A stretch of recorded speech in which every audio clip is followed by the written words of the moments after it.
I've included a gift for you. A gift or gift? Because I care about you as people. Aww. I know, it's almost too nice. Oh,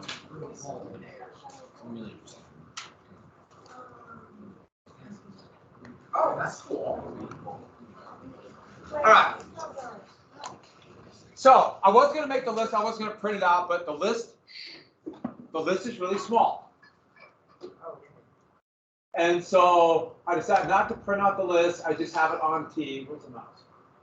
So if you go to Teams, we're recording. This is going live, people. Oh no, that.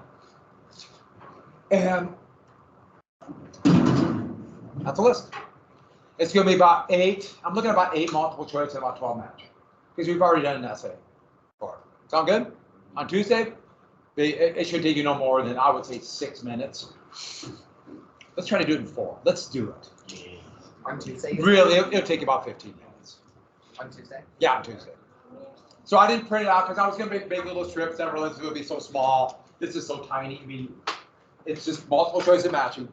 Multiple choice will be a little more detailed, but the ones we talk about the most. And some of them won't be on there. I don't think I'll get to the election of 1840.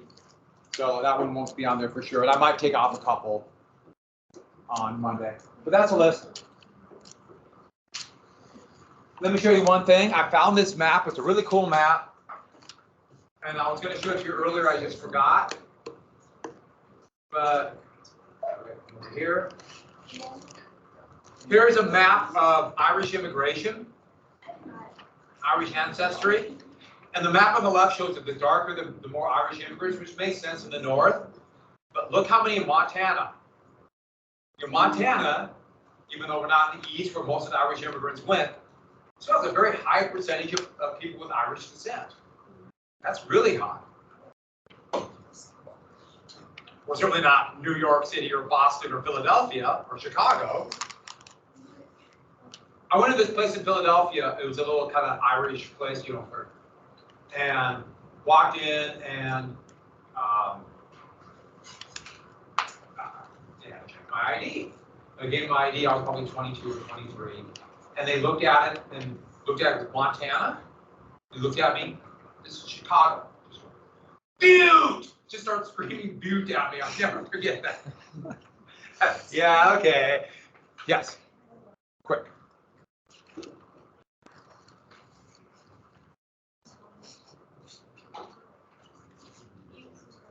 Oh, I lost it.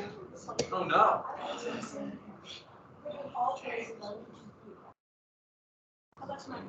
Where do we finish here? Did we get to Anti-Jacksonian elitists. Does that look right to everybody right here? Yeah. Let's do it. Huge. Never forget that. And we came up, oh my God, you're so huge.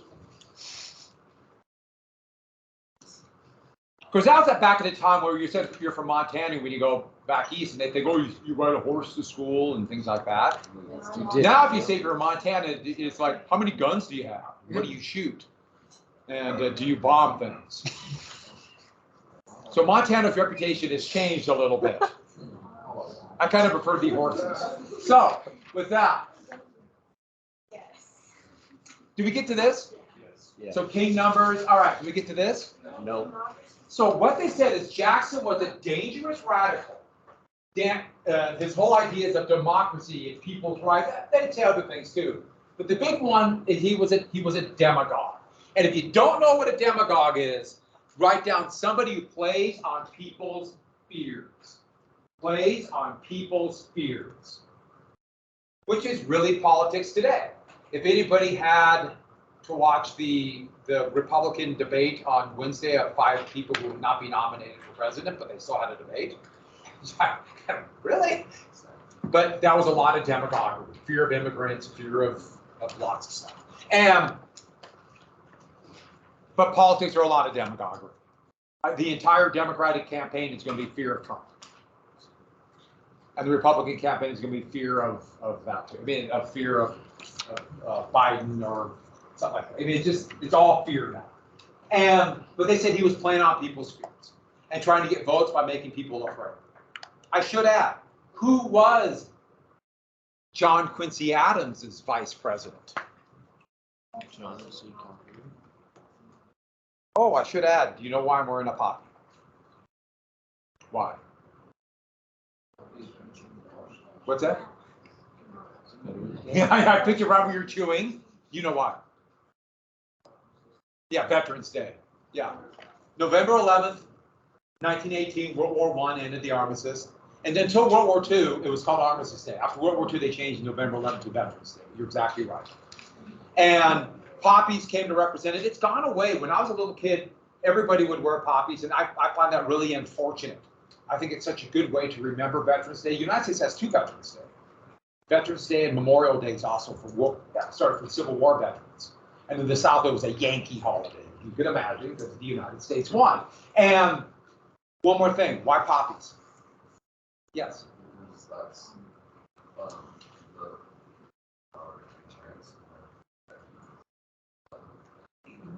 That's not the blood reason, even though they are in France. But they're all over France, and they grow really fast. Any dirt that's really chewed up, you shovel dirt, make a pile of dirt, it will grow right in that dirt pile. So any freshly churned dirt, poppies will grow like that. Well, don't think about destruction, think about that. Freshly churned dirt over grapes. So you're on the right track. So they had to quickly bury the bodies, and they're red, but most of them will be red, but they're pink. They weren't thinking the blood, even though, yeah. And so that's why poppies. In Britain, they wear, like Australia, Canada. In Canada, people wear the poppy all month. All month. If you happen to catch like an NHL game from Canada, they're all wearing poppies. And every uniform has a little poppy sewed into it. I wish we did that too, but the United States, I don't know why. Yeah, it kind of makes me sad. And in France, the poppy would represent it, but they all wear the tricolor, that flag, that little tricolor. They all wear it all month. Germany remembers it too, and the poppy's also they're powerful in Germany. Germany lost World War I, so they're a little bit different point of view. But they remember World War I. The Germans try not to really talk about that other World War. I don't know if you can kind of, some other war, yeah. All right, so let's get back to this. He's a radical and a demagogue. Spoils system. Remember the spoils system? That was where they're going to pick Democrats to take over the office system, part of Jacksonian democracy. Well, they called it the cult of mediocrity. Remember the cult of domesticity? It's no coincidence. And the idea either that Jackson is putting in a bunch of commoners who are illiterate, uneducated fools. They didn't go to they weren't elite from elite parents. Today it would be from the elite Ivy League schools. Who, from the elite Ivy League schools. And also, chop chop with your elbow. Okay, that didn't have to be thrown away, so don't do that next time. Throw it away later, all right? Or there are a bunch of political hacks who are picked solely because they're loyal to Jackson. And there was elements of truth of that. Jackson wanted people loyal to him. It's a real issue with especially with politicians. Do they want people who agree with them? That's not necessarily a good thing. And also, they call them godless Democrats because Democrats were the ones who wanted separation of church and state, took mail delivery on Sunday. But the big thing was Catholics. So many Catholic immigrants were joining the new Democratic Party that was a way for the Whigs to reach out to nativists. Nativists who were opposed to that by saying to nativists, who many of them were working class, who you would have thought, at least the Democrats thought they would vote for the Democrats, say, we're the ones who make sure that it's real American. That is very much a cultural issue. And cultural issues are so much of politics today. And they're the Whigs. This is, Northern bankers and plantation owners made up the Whigs. Now they had to appeal to other people, so that's a very distinct minority. And they'd have to come up with a way, but this is part of the reason they were opposed to democracy. There are not that many of them. And there's something else.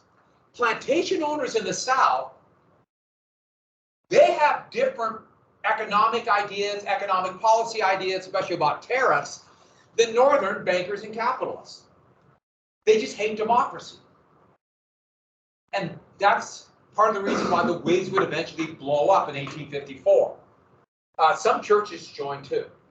The Second Great Awakening was raging. The church really is reliant upon, some churches have a clear hierarchy of who's on top, the preacher all the way down, they go, that's what they would say, from God all the way down. And they say that Jackson was undermining this. This is always going to be the minority party. Whigs, just so generic opposition. The word doesn't mean much in the United States except for the generic opposition from Britain. And the I Hate Andrew Jackson party doesn't fit on a campaign button, which are coming.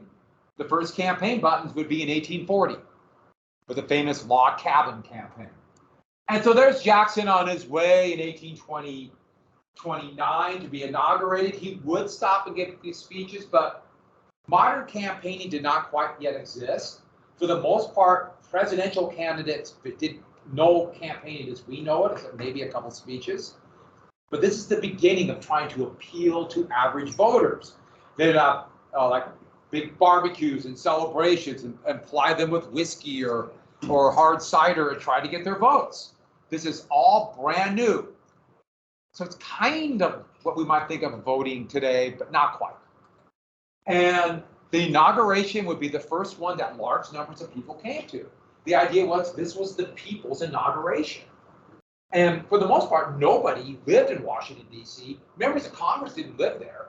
They would stay in these crowded boarding houses with other members of Congress for the 2 or 3 months Congress is in session, then get out. Today, everybody who's elected to Congress has to live in Washington, D.C. So all 4 members of Montana's delegation, they all live in Washington, D.C. 90% of the time.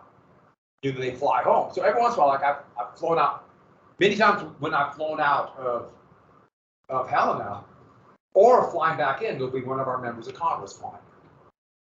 So like I sat right across from Tester and a few times. I've also ridden in planes with Rosendale, but he always rides first class. Tester does. And yeah, there's different wealth there. Rosendale has a lot more money. And I've seen Zinke at the airport, but didn't fly on him with him. And I've never seen Daines, but Daines is Bill. He calls those things. And so back to this. So all these people came, and it was a big celebration. They opened the doors up to the building they're just rebuilt, and they're starting to call it the White House. And people ran in or running through the White House. It's like, this is our home, and they're climbing out windows. And they had big barrels of hard cider, and they're running through these ladles. And it was just a big party. You can imagine how the elite are saying, look what happens when you let them. They're so uncouth. It was just a big celebration for our president in 1829. And in the foyer of the White House, they had a big, they had food out for him. And what food represents democracy? We all know it. What food? Cheese. Huh? Cheese. Of course. It's cheese. Yeah, everybody knows it's cheese. They had a big block of cheese in the foyer. Did you know that or just guess? I guess. They had a big block of cheese. They're kind of cutting out. I love this kid. Yeah, that's true. They had a big block of cheese and they're running through the White House with the cheese. I just think that's awesome. So, who wants cheese now? I think they had cheese whiz. Okay, moving on. What? I knew He hates something. democracy. I couldn't put my finger. Yeah, why do you hate America? So his goal, even though not a lot would happen in the first couple years, Jackson was this dangerous radical. He is much more complex than that. But his goal was, he looked at it as he wanted the federal government to be this symbol that the Constitution isn't just going to protect the elite. There's all these things limiting democracy, and we should go. Another way to look at it is not above or interpret the Constitution as such. We have democracy, and it should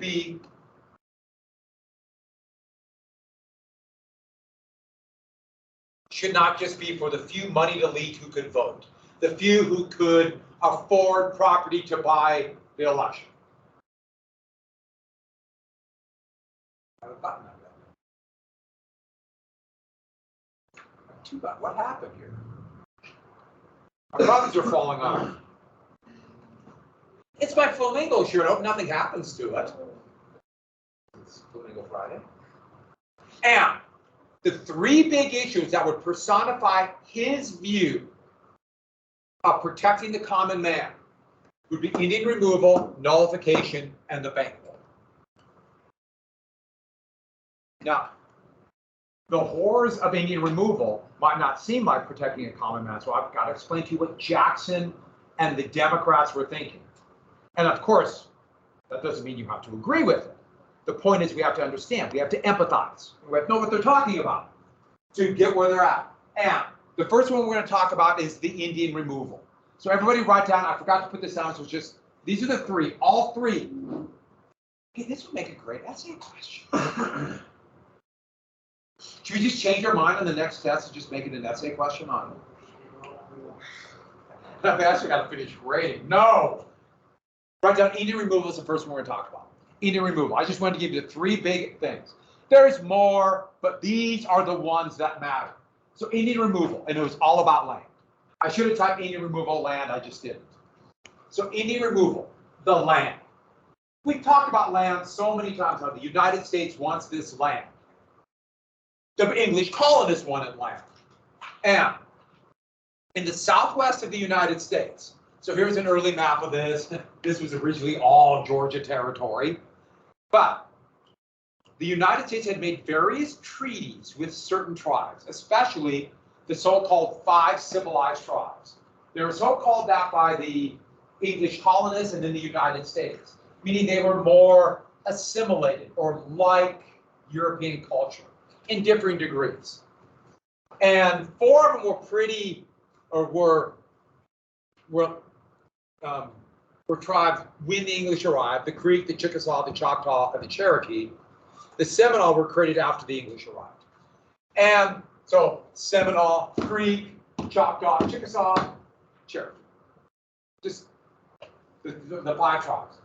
And there have been various treaties made that slowly but surely shrunk their land, especially after Horseshoe Bend. The Creek lost a lot of land. But they still own huge hunks of this land. Huge hunks. So the United States wanted this land. Remember, Andrew Jackson from Tennessee, he came in, and part of the way he got out of the abject poverty from his birth, or from his orphan, when he was an orphan, was taking land from the tribes that were there. And so this will lead to, as we mentioned, a removal, so I have in the wrong place. And this is what they said. I got to change that, but I forgot to say. And what they said was, literally, what do we do then about the American Indian tribes that lived in this land we want? And they called that the Indian problem. And they said someday they will assimilate or join. They started using more and more the term American civilization, meaning they will be like us, meaning they'll abandon their old ways and act like citizens of the United States. That's what Jefferson believed. Someday. But they're not ready yet, is the point. They're not ready to enter the civilization of the United States. And since everything by then was already based on color of skin, would the United States, citizens of the United States, allow them to assimilate? That's another question. So they lived here, these tribes here. And this, Jackson, he campaigned, and many Democrats and Southerners, it was complex what happened here. And what he said was, what we need is this land to open up for small farmers, AKA the common man. Open it up. This is exactly what Jefferson said. Exactly. And they had precedent. This is exactly what George Washington did. Ran out the various tribes of Ohio to open it up for land speculators and settlers. Remember the Treaty of Greenville, the Battle of Fallen Timbers. And so, here's the thing. If the United States is going to take this land, they want it for average farmers, small farmers, Jackson's people. And the tribes are not ready to assimilate. What happens if they won't leave? Here's a better question, and Jackson personally knows, this is his point of view. What would the United States do to these tribes if they refuse to give up the land that the U.S. wants? What's that? Kill them. We'll destroy them. We'll kill them. We'll kill them all. We want this land. The United States is a ruthless country, and it's essentially greedy, and they want the land. Jackson knew this. Now, this doesn't make it moral. I'm not trying to say, oh, Jackson, this is the way he laid it out. And when we got to open up this land, or the United States will kill them. I did it. So he could claim, this is the part, it's pretty insidious. I want to save them. Did you catch that? He could act like he's trying to save them. And this picture, it's meant to actually kind of mock Jackson, acting like he's the great father to these tribes, protecting them as their little children. When in reality, he's going to run them out of their land at gunpoint. He's not going to do it, but he will start the process. Let me phrase it, he didn't start the process. He will sign a law that did it. But remember, this goes back to Washington. Every American president have been doing this, and every American president afterwards. So, in 1830, Congress would sign the Indian Removal Act, or President would sign the Indian Removal Act. It's under bitter opposition for various reasons. We'll get to a couple of them in just a second. Now, the Indian Removal Act did not say the United States would remove those 5 tribes. The Indian Removal Act did not say that the president had the power to do that. That's not at all what it said. It's really a vague and purposely vague and poorly written law to give great power to not only the president so much, but the states. And what it said is, each of these, or the United States will create an Indian territory out of Louisiana. An Indian territory. So before 1820, it was Arkansas Territory. They'll split off the western end of Arkansas Territory and create Indian Territory. What state is that today?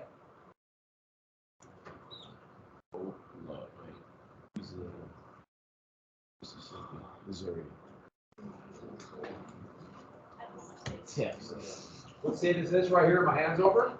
That's Oklahoma. I heard someone whisper it. Yeah, I heard it. Oklahoma. Oklahoma. This would go, actually, they would give also big hunks of Kansas too, but that would be taken away from the various tribes. And that would be Indian territory forever. Forever won't last very long. Moving on. All the treaties they signed. So basically what it is then, we got to get them to sign.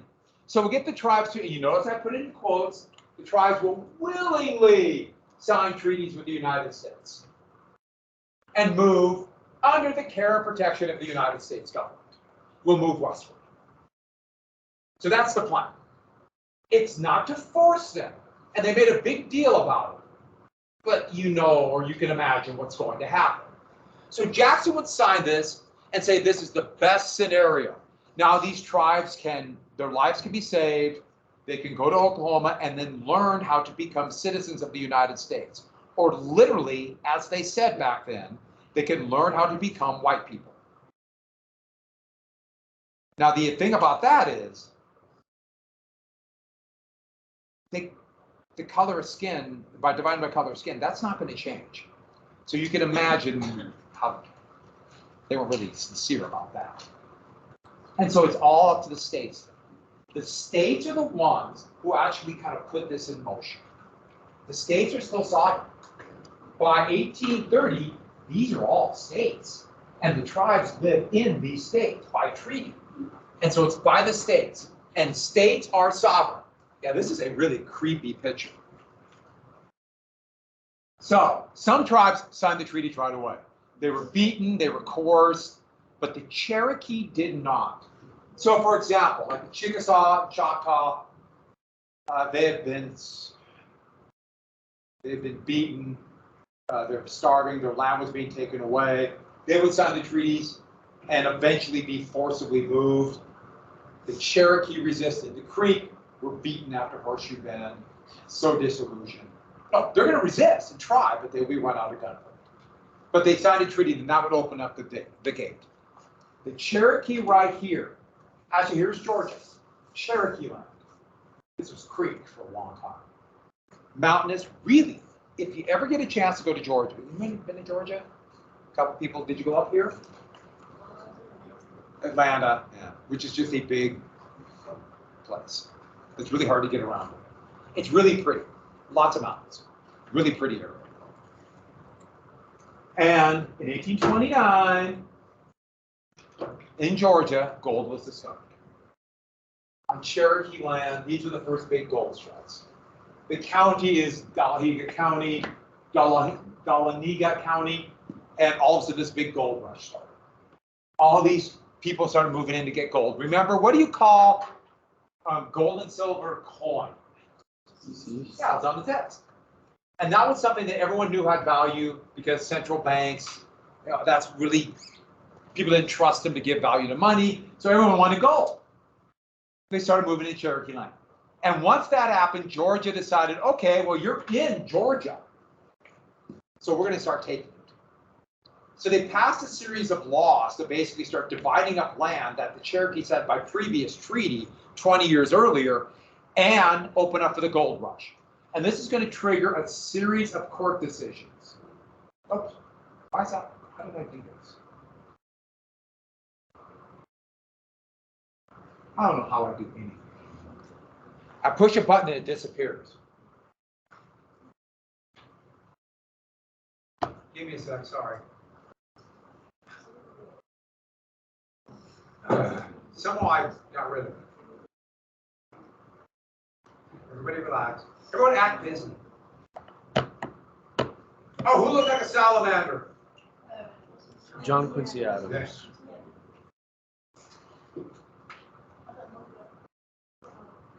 So the Cherokee were considered to be the most civilized. And once again, I put it in quotes.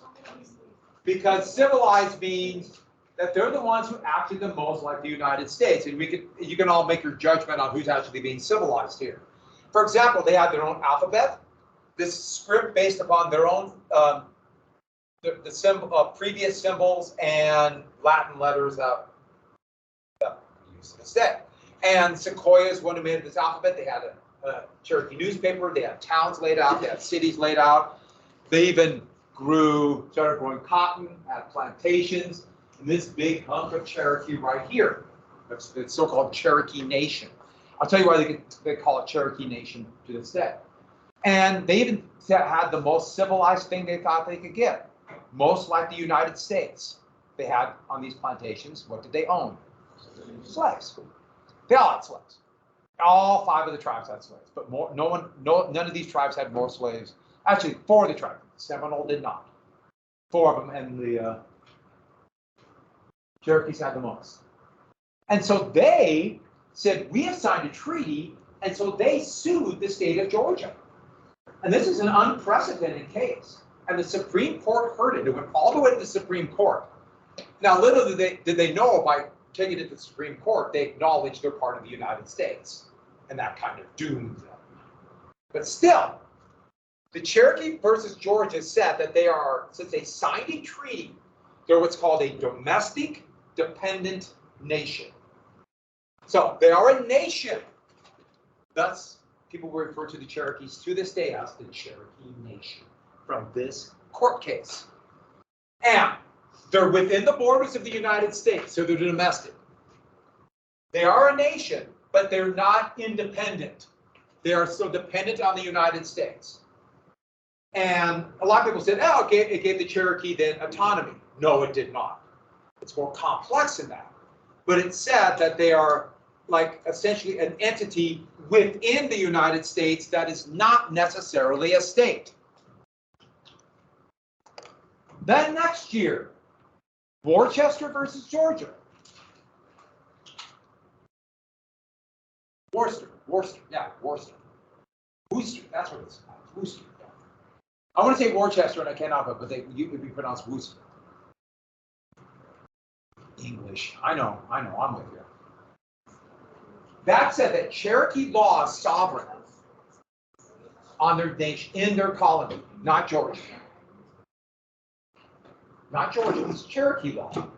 But you know, federal law still applies.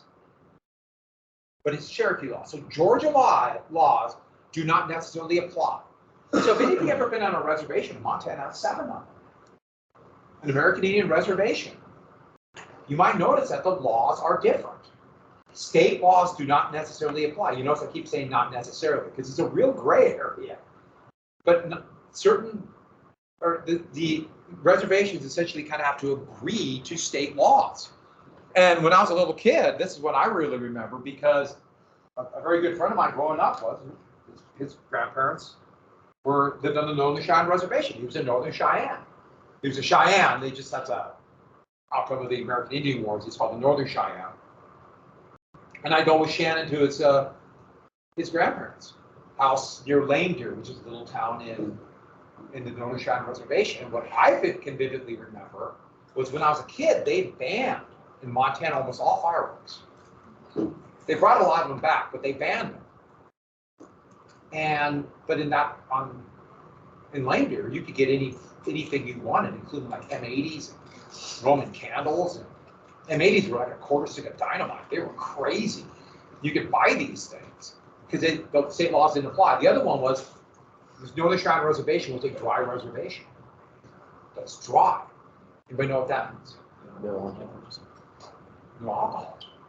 And my summer job all through college was delivering beer. We were in Miles City all summer. We go all over southeastern Montana. And there would be these bars ran by just dirtbags. Right on the border of the, I mean, literally, you could see the sign for entering the Northern Cheyenne Reservation. These massive, junky, awful bars, which I delivered beer to, because they could sell it to the people on the reservation. And so that's how I kind of remember those little things. There's all kinds of little quirks, like for the Flathead Reservation, if you go on the road to Kalispell. That's why, for these court cases. That's why. And so, yeah, and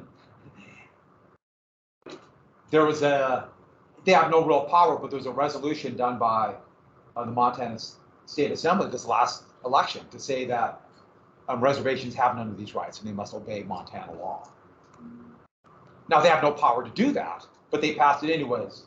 There's a lot of Republicans on his patrol, a lot of resentment of Republicans of the American Indians. So next, the Marshall Court, I didn't court, but the Marshall Court is federal. The court is federal. And this was a real question. Does he have authority over the states? Now, today, it is basically accepted that the Supreme Court has authority. In 1830, no. And so this was not accepted at all. And so when they passed these laws, it was really not uncommon. It was actually pretty much accepted that Georgia does not have to follow them, because it only affects federal land. And the Cherokees live in Georgia, also Alabama and Tennessee, but in Georgia. And so this will be in textbooks. This was in the old version of your textbook. It's written that Jackson purposely ignored the Supreme Court. In fact, this is a fake quote that I was told when I was in school that Jackson said, John Marshall, the Chief Justice, has made his decision, now let him enforce it. He never said that. It wasn't this blatant ignoring of the court. It was the court has no authority. Now, you can argue these are moral and just decisions. I don't think they are. I think that's a very good argument, but that's not what Jackson said. What they said is they do not have the power of judicial review. And I know what a lot of you, I hope, are thinking. Didn't we have one of those court cases we had to remember, Fletcher versus Peck, that said that? Yeah. They didn't follow it. That was not considered real authority until after the Civil War. That's John Ross, one of the leaders of the Cherokee. You notice how he's dressed? He's really trying to dress like a citizen of the United States. You catch that? That's the thing. The Whigs were opposed to this. States in green, their legislators voted against that. The darker the color, was not mixed. They all voted for it. And there were some Northern Democrats who were opposed to this. And part of the reason Whigs did it was humanitarian. Running people out of their homes, kicking them out at gunpoint and they've already been moved many times and lost land. Here was an anti-democratic poster, and it has Jackson leading a procession of American Indians in a cage, and it proclaims, we stand for the rights of man and democracy and the common man, mocking this. And you notice who's in the procession? Who's that? The devil. And that's a darn good cartoon. But there's one more thing. Last thing you guys write down for the day. Oh. But they also were worried this would lead to more democratic states. More democratic states, remember king numbers, more votes for Democrats, and more slave power. So this was also a hard-nosed political point of view. And Jackson would make up a really good point. All of you people voting are living on land that was taken by gunpoint from American Indians. You're a bunch of hypocrites. That's what he said. And that's what a lot of Democrats say. And that's a hard one. Now, I wanted you to understand what they were thinking and going through it. But I also want you to have your own point of view on this. We can't go back and change history, but we can learn from it and understand why things are the way they are.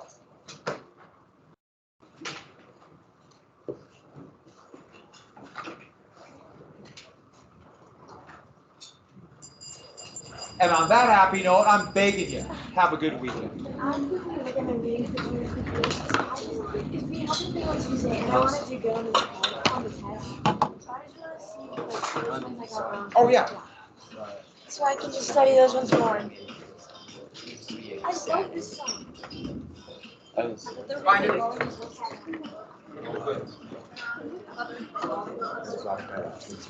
Yeah. What? You never We're not quite done. Oh yeah, I think you're going to be looking at that. That was really interesting. And I had seen this, my father-in-law has this book. It was really interesting. Thank you for showing me. That was really cool. And so I told a bunch of people about that.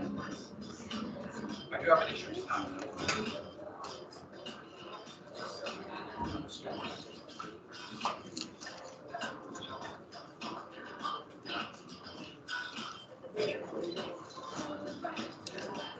Sound good? Which is?